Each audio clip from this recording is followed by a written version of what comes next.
and we'd like to welcome Joffrey McClung to Preferred Company. Good morning. Good morning. Good morning, Joffrey. How are you today? Well, it's hot down in Texas, too, so you're not alone. Okay.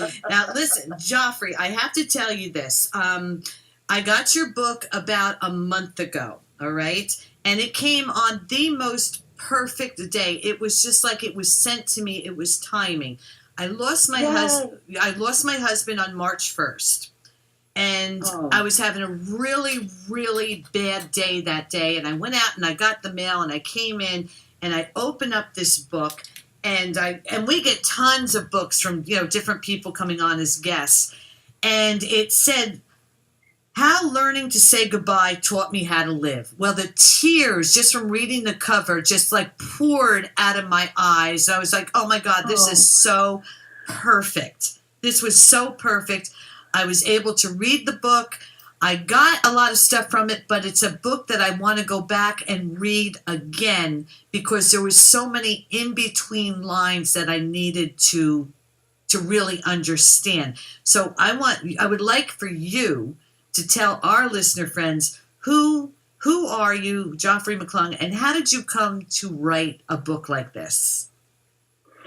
Well, first of all, let me say I'm sorry for your loss. Thank you. Loss is not fun, ever. No. I know at all. And I'm glad it came to you at the right day. I do believe in synchronicity. So thank you, universe. It was the perfect day, Joffrey. I'm telling you, I was in such a mood that day. The thoughts that were going through my head. And then to open up the mail and see this, I was just like, it was sent to me. It was sent on the perfect day. I believe in that. Believe me, I really do believe in that. So I'm glad you got it. And again, I made it short. So hopefully it was an easy read because I know when you're in that place of grief and loss, I can't focus very long. I can't look at long chapters and hold a thought in my head. Mm-hmm. So hopefully the short chapters helped you get through it quickly. A lot. Good. So, I didn't start out as a writer, too. I started out as a film. Okay. So I always wrote fiction. I like to tell stories and uplifting, always about the power of dreams, go for your dream, very uplifting ideas. And then I was, as far as my day job, I was a television producer in New York, in the city. And then I hit this grief period with everything. Everything fell apart. My mother got cancer, so I came back to Texas to help her. And I had my job for a while, which was very lovely of my boss. And then I lost my job. And then my best friend got cancer. And then my mother died. My aunt died. My uncle died. It was like everything outwardly that defined me and inwardly that I loved, people I loved, all were dying or dead. And it just shook me to my core. So I had a lovely dark night of the soul as well, along with my grief. And by the time I came out of it to help my best friend with her cancer, I knew I needed to be creative again. But I couldn't go back to fiction. I couldn't write. I sat down and kept wanting to write stories about dreams and lifting up. I wasn't there, as you well know, when you've gone through something like that. You can't always go back to what was. Right. Exactly. So I ended up writing this first little book, and really as a journal for myself to kind of remind myself what I'd gone through, what I'd learned, that it had not done me in, that I'd actually grown. And I used the backdrop of helping my best friend because I sort of wrote it in real time with her, especially the end part of the book definitely was in real time. So it kind of kept me focused and not be afraid that new grief was, around the corner. It would do me in again. So I really wrote it for me, but hopefully it helps other people. Now here, mine has only been 4 months, I'm sorry. And there's good days and bad days. And this is for anyone who has lost anybody or going through the steps of losing somebody. And afterwards, there's different stages of grief. You've got, grieving, you've got anger. To me, I'm still in the anger stage. I'm still angry. I can't say goodbye. I can't. I can't say goodbye. And you're not ready. No, that's just it. I'm not ready to say goodbye. I still feel that he's with me. I still feel, okay, he's just going to come walking through the door. He just went out somewhere, or maybe he's still in the hospital. I just refuse to say goodbye. So how did you learn to say goodbye, or have you learned to say goodbye yet?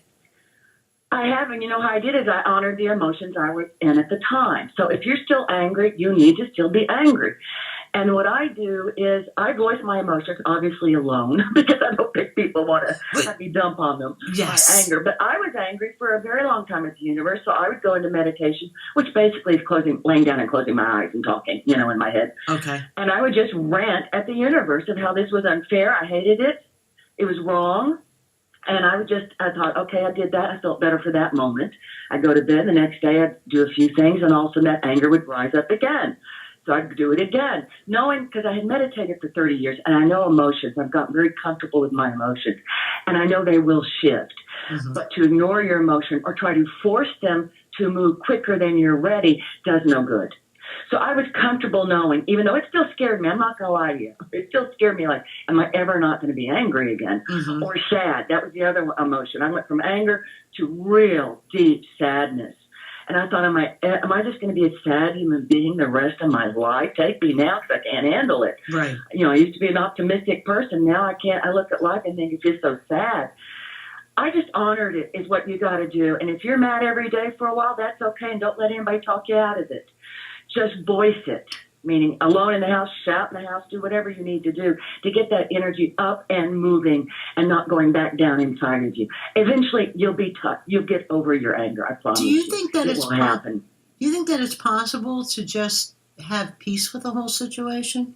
If you think about it. I think you will. What? I think you will. No, but I mean to start at peace and acceptance. That is it possible to be so spiritually centered that you can say, there's nothing I can do about this. This is God's will. And I believe that there's a beautiful place that we're all going to go to afterwards, and to not have to go through all of that negativity, acceptance. Well, I had not met anybody, to be honest with you. Maybe the Dalai Lama, to be honest. We're all human. And I believe in the afterlife. I believe in many, many wonderful things. But when you're losing someone, and it can be a dream as well, people out there who maybe not losing somebody, but losing a dream of their heart, it hurts. It just hurts. We're human. And in that hurt, there will be moments, and I promise you this will happen. It's just 4 months ago. You have to be compassionate with yourself and realize you're in the midst of it. Just started. You know what I mean? Yeah. But there'll be moments you'll realize that this pain really is showing you your capacity of your heart to love. And you'll start to shift and start to see the gifts of it. But right now, you're really 4 months, you are just in it. So you just need to be kind and compassionate with yourself. But I've not met anybody. And the people who say, oh, I'm fine, it's fine, I find they tend to be in denial because nobody wants to lose anybody. I don't care who you are, what your beliefs are, what your religion, whatever it is. Nobody wants to feel that pain of saying goodbye and seeing that person realize I'm not going to see them again tomorrow. You know what I do, Joffrey? People come up to me, okay? Now, my husband was on the radio, too, for 50 years, so the community knows him. Our county knows him. He was a big name. He was a well-known person. I've been doing it 22 years. People know me. And I'm very grateful for my friends and the family that surround me with the support. But, everyone that comes up to me, which is like everybody that knows me, sees me in a grocery store, first thing they said, how are you doing? Okay, just like that. How are you doing? And my basic response now is day by day. That's what I say. I say day by day. I have my good days and I have my bad days. But then you have some people that'll say, you got to get over this. Why? Who says I got to get over this? Why do I have to get over this? And that makes me angry again. Of course it makes you angry. Good Lord. I used to want to smack people. Yeah. And I didn't smack them, but I wanted to, and they would say things like, well, why are you still so sad? I had a friend who said, well, you just need an antidepressant. Excuse me. Yeah. Well, that's just it. They don't understand. They don't know. They don't. So what would be, you as, writing something like this, what would you want what kind of response would you want from somebody that would say to you, how are you doing? What would you like to hear from that person? And I think this is going to help people out there that know people that have lost people. What would be the response you would like to hear? I think what I wanted to hear was, my heart's with you, and I'm here if you need me. There you go. Perfect. That's it. Don't tell me what I'm supposed to be feeling. Don't tell me where I'm at. Don't tell me I need to get over it, or let's go laugh. Maybe I don't want to laugh that day, Yeah, yes. Just let me know I love you, my heart's with you, and I'm here if you need me. I won't bother you, but you call me if you need me. That's exactly right. You're exactly right on that. You can't, I mean, there's just days where I don't want to leave. I don't want to get out of the house. I don't want to do things. No. I don't want to talk. I love the spontaneous laughter. I surround myself in my dogs, my work here. Yes. You know, I'm able to talk here, talk to listener friends, and they can understand what I'm going through. I can understand what they're going through now. But listener friends, you really, really need to read this book. And this is just not for somebody who lost somebody. This is for everyone to understand, because eventually, and I hate to sound morbid, eventually we're going to lose somebody in your life. If you have surroundings, you need to read this. But let me understand, it's bigger than just the loss of a loved one. It could be the loss of, say, mobility, or the loss of a job, or the maybe a child moving to the other side of the country, and you don't get to see them that often. It's all encompassing, it's right, Joffrey? Loss. Yeah, oh, definitely. Like it can be a loss of a dream, a career. It's a loss of identity in a sense of what was, of how life was, and now it's not that way anymore. So whatever that may mean to someone else. So it doesn't have to be at that moment a loss of a person. It could be a relationship, a marriage. Suddenly you're grieving something, and you're thinking it's all over. And the message of the book is, first of all, you're not alone. We are going to go through this. You can get through this. You're going to have emotions. It's okay to have emotions. And kind of like you said, a little guidepost to remind you, yeah, okay, keep paying attention here. This is a way to pay attention. But to realize in the end that you're going to let go of what was. You will at some point that's right for you, so that you can experience what will be, because there'll be something new. There will be, but you can't rush the process. Do you find yourself living in the past? Did you find yourself living in the past, I should say? Yeah, I did then. I would go, my little ego had a heyday. Yeah. It had a heyday. It would take me to look back at the past. Of course, the grieving process, I would look back at my mother and what wonderful things she did, or my best friend. But it would make me look back at things of success, of when I was Joyce in New York or this, and then I hear that little voice saying, it's all over. Yeah. You know, you'll never have that again. You'll never, that's done. You're done. You're just done. That was how my ego. You're done. You know, your success, your creativity, your joy, your happiness, all of it, it's done. It had a heyday. So I cried every day. I'm not going to lie to you. Like I said, I'm very comfortable with my emotions, and I'm very clear on that. I believe crying is a good thing. Right. If you use it to get it up and out, and then you take those deep breaths afterwards and say, okay, that's for today. You know, and then you look at your dog and you laugh and you play with your dog. For me, it was kitties that my mom had left me, that she had rescued. But it's... loss is something. It does shake you to your core, but it also can let you let go of old roles you've played. I had roles I played due to my mother that I loved, but suddenly I wasn't the daughter. Right. I wasn't the protector or the peacemaker or whatever the role was. And I was like, well, who am I? I really have no one to tell me who I am, so who do I want to be? So there's a chance to kind of redefine yourself. So whether it's a person or a job or a career or a relationship, you can redefine yourself. And in a weird way, that's going to become fun later, I promise you. But right now, like I said, for you, you're just in it. So you got to honor your emotions and let yourself be angry, and let it be angry. But you want to rant and rant. Well, what you just said was you got to find out who you are. Exactly. I was, I wasn't me. Maybe I'm not me now. I wasn't me then. I don't know. It's a whole world of confusion. It's a totally different life. It's a totally different life. Bare. Pardon me? You've been stripped bare. Yeah, basically, yes. It's like having that dream where you walk into school naked and you're like, oh my God. That's exactly right. You're completely naked of everything you expected, everything you had, and everything you expected to have.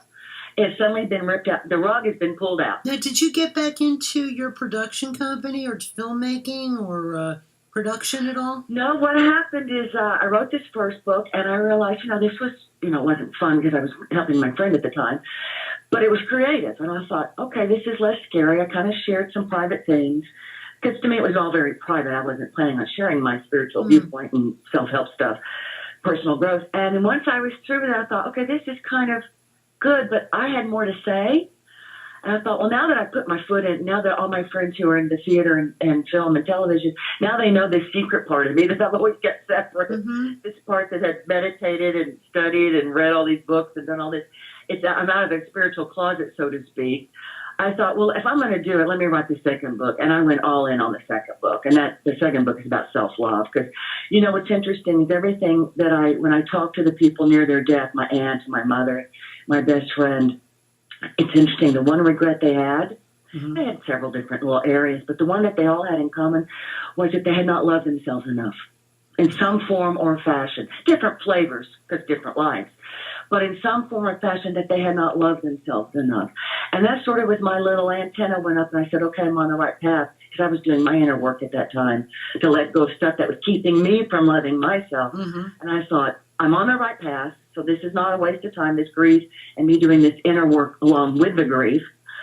And I thought, and also the message is, I don't want to face my ending wishing I had loved myself more. So it really put me on the path, and I started writing the second book. Well, Joffrey, this is what you just said something. And when I talk to people, I figure out different things here and there. Why am I angry? Why is this happening? You just said something that made me realize, and I had the thought before, but it just hit me right now. You were given the chance to say goodbye to your mother. You were given a chance to say goodbye to your best friend. I was not given the chance to say goodbye to my husband. My last words to my husband, my last words to him were, he goes, where are you going? This was in the hospital. I go, where are you going? Because they were going to do a procedure on him. Where are you going? I said, I'm going downstairs to call the puppies to let them know you're okay. I'll be right back. And he looked at me and he said, okay. Those were my last words to my husband. I didn't get to say, because he wasn't supposed to die. Marianne, think about that. I didn't get a chance to say goodbye. I didn't get a chance to say, he knew I loved him. But you said that was a loving moment, though. I mean, that to tell him I'm going to call the puppies? Yeah, that's a loving moment. Your babies. Babies, that you both obviously cared very much about, or you wouldn't be going to call them. Yeah. You know what I'm saying? Yeah. So that in a weird way you did, and yet I think so too. I really do. That was love, and sometimes I wasn't there the moment my friend died, because there was going to be a day and a half, and she was out with the morphine. Okay. So I said it in my head. You can say these things to them now too. Do know that. I really believe that. So you can talk to them in your head all you want, and they'll hear you. But you said a very loving thing, and sometimes they need you out of the room to get out of their body and move on. I've heard that story so many times, I can't tell you. That's true. That it wasn't until finally they'd sat there for days in the room, and then finally they went down to the cafeteria to go eat, or they went home to get new clothes, or like you went to call the puppies to say, hey, it's going to be fine. Yeah. It wasn't until that person left that person was able to leave their body and move on. But he wasn't sick. See, this is a whole nother show with psychiatry maybe or whatever. But he wasn't sick. Now I'm just letting the anger out again, and this is not why you're on here today. That's all right. I don't mind. Sarah, I'm gonna matter the situation. Anger. Yeah, he Joffrey. wasn't sick, so why in the hell did he die? Pardon my French. Yes, thank you. I'm not angry. I'm not going there. Joffrey McClung, please tell our listener friends how they can get your book. Are you on social media? How can someone talk to you? I mean, I really feel everyone needs to read this. Well, you're a doll. I really appreciate that. It's JoffreyMcClung.com, but it's all about self-love. ITS, allaboutselflove.com. Goes to the same website. Okay. And Joffrey McClung, Facebook, Twitter, Instagram, and all the stuff I put up is uplifting and helping people to see things from a little bit of a higher perspective, because I think we all need help. Yeah, you got that. Nobody is perfect. Nobody is inhuman. No one is godlike. We do all need help. We all need help at times, and then those of us who maybe have gone on the path a little ahead of somebody can reach out behind us and say, I know this path. It's bumpy, but, grab my hand. So that's sort of my thing to help people, like I said, through the loss, how long you say goodbye. It's all on Amazon. You can go to Amazon and get the books. And if you're not going through a loss, the second book, Self-Love, which I think is so vital after going through that loss and hearing those regrets. And I do think that would impact all of us. But, sweetie, I just want you to know you're going to get through this. Thank you. It's just been 4 months, and you have the right to be angry and rageful, and it's okay. All right, and I just friended you on Facebook. Oh, good. Okay. And if you want to talk privately, we'll talk. Oh, thank you so much. I appreciate that. I've been there, done that, so I know. I believe me, I have no problem talking to you. Okie dokie. All right. Well, you're always welcome here on Preferred Company. Joffrey McClung. Let me spell it for our listener friends. It's Joffre, and then the last name is capital MC, capital CLUNG. Please, I urge listener friends, go out, get the book, read it, and you're going to find a little different perspective in whatever way you're feeling. Thank you so much. Thank you.